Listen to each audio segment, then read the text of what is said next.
Assalamualaikum warahmatullahi wabarakatuh. Pada kesempatan kali ini, kami akan mempresentasikan hasil diskusi kami mengenai analisis isu kontemporer global. Kami, Angkatan 9 Kelompok 3 Grup 3, beranggotakan Hamdanah, Antik Pratiwi, Vanessa Inur Andini, dan Novi Mustadiati Nasri dengan pengampu Ibu Tina Purnamawati. Isu-isu kontemporer adalah isu yang menjadi pusat perhatian orang pada saat ini. Dengan menggunakan metode pentahelix, kami mengidentifikasi beberapa isu kontemporer di dunia. Yang pertama, belum redanya pandemi COVID-19 di seluruh dunia, banyaknya pelanggaran HAM terhadap perempuan dan anak, global warming yang mengancam kehidupan bumi di masa yang akan datang, radikalisme yang mengancam kedamaian dunia, dan adanya krisis pendidikan di dunia selama masa pandemi. Masalah COVID-19 ini ditandai dengan munculnya ledakan kedua kasus COVID-19 di berbagai negara. Adapun masalah pelanggaran HAM ditandai masih maraknya human trafficking dan KDRT yang korbannya adalah anak dan perempuan. Untuk masalah global warming ditandai dengan mencairnya lapisan-lapisan es di kutub utara maupun selatan akibat efek rumah kaca. Sedangkan untuk masalah radikalisme ditandai dengan masih adanya peperangan antar negara dan aksi terorisme. Dan yang terakhir, masalah pendidikan ditandai masih sulitnya mengakses pendidikan di wilayah terpencil yang tidak terjangkau teknologi.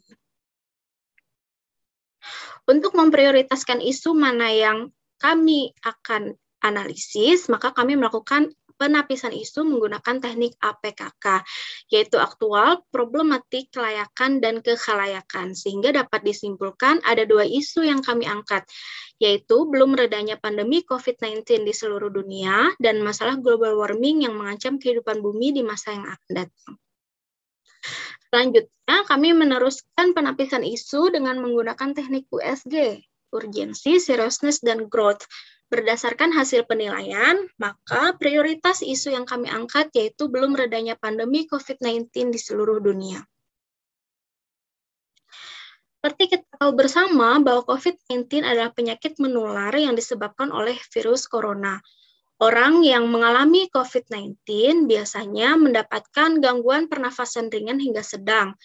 Ada yang sembuh tanpa memerlukan perawatan khusus, ada juga yang berakhir pada kematian. Orang yang lebih tua dan orang-orang yang memiliki penyakit bawaan biasanya berpotensi untuk mengalami kondisi yang lebih buruk jika tertular COVID-19. Berdasarkan pada apa yang telah dipelajari tentang COVID-19 selama tahun 2020, WHO membentuk suatu rancangan strategis untuk menanggulangi masalah COVID-19. Rancangan ini juga digunakan untuk memitigasi risiko terkait varian virus baru, serta untuk merancang pengiriman alat diagnostik dan vaksin yang aman, adil, dan efektif sebagai bagian dari strategi keseluruhan untuk berhasil mengatasi pandemi COVID-19 di seluruh dunia. Masalah COVID-19 ini masalah yang aktual, akibat yang disebabkan pun sangat luas. Masalah ini juga masalah yang kompleks karena yang terdampak tidak hanya di bidang kesehatan, namun juga ekonomi, politik, sosial, budaya, bahkan agama. Masalah ini merupakan masalah yang sangat urgent untuk dicarikan solusinya karena menyangkut hajat hidup orang banyak. Nah, setelah kami memutuskan bahwa prioritasnya adalah masalah COVID-19, kami kemudian menganalisis masalah ini menggunakan analisis SWOT, yaitu Strength, Weakness, Opportunity, dan Threat. Menurut kami, dari faktor internal, Indonesia mempunyai kekuatan yaitu adanya vaksin gratis untuk masyarakat, biaya pengobatan gratis bagi penderita COVID-19, dan dilahirkannya kebijakan terkait penerapan protokol kesehatan.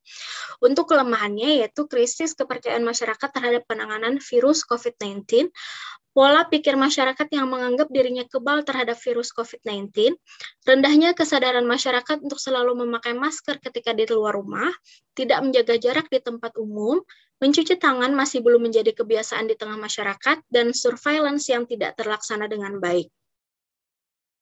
Untuk faktor eksternal, peluang yaitu adanya protokol kesehatan yang distandarkan oleh WHO, banyaknya penelitian yang dijalankan di seluruh dunia, dan masyarakat dunia yang sudah aware bahwa COVID-19 merupakan masalah global yang mengancam kelangsungan hidup.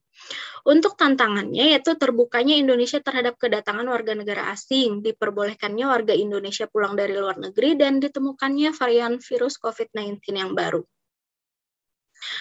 Untuk alternatif strategi strength opportunity yang bisa kami ajukan yaitu memperketat penerapan protokol kesehatan sesuai dengan standar WHO, mempertegas sanksi bagi pelanggar protokol kesehatan, mengefisienkan fasilitas kesehatan untuk menangani pasien COVID-19, bekerja sama dalam penelitian dengan pakar di seluruh dunia untuk penanganan COVID-19, dan mempercepat pemberian vaksin untuk masyarakat.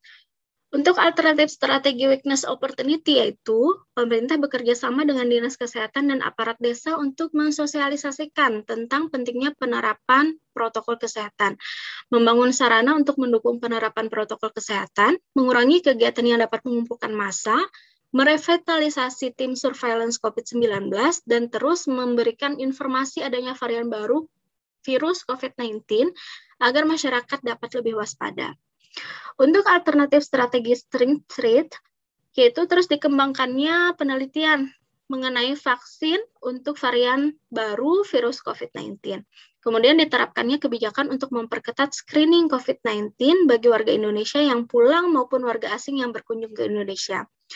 Adapun alternatif strategi weakness threat, yang pertama yaitu dilakukannya upaya identifikasi varian virus COVID-19 dengan lebih cepat, terbukanya langkah-langkah konkret yang dilakukan oleh pemerintah dalam rangka penanganan COVID-19, dan jelasnya prosedur isolasi mandiri bagi warga Indonesia maupun asing yang datang dari luar negeri.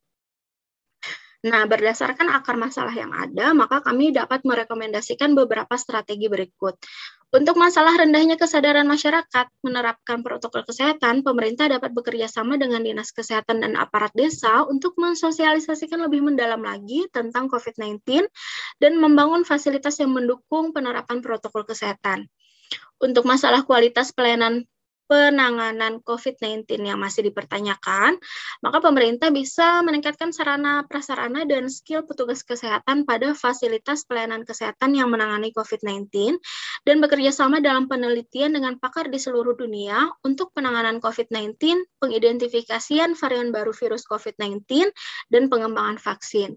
Dan yang terakhir, untuk masalah masuknya varian baru virus COVID-19 yang teridentifikasi dari luar negeri, maka harus dibuat petunjuk teknis screening COVID-19 bagi warga Indonesia yang pulang maupun warga asing yang berkunjung ke Indonesia, serta diterapkannya prosedur isolasi mandiri bagi warga Indonesia maupun asing yang datang dari luar negeri. Teman-teman, COVID bukanlah suatu hal yang harus ditakuti. Kita hanya perlu lebih peduli. Jarak fisik memang harus direnggangkan, tapi ikatan sosial justru harus dirapatkan.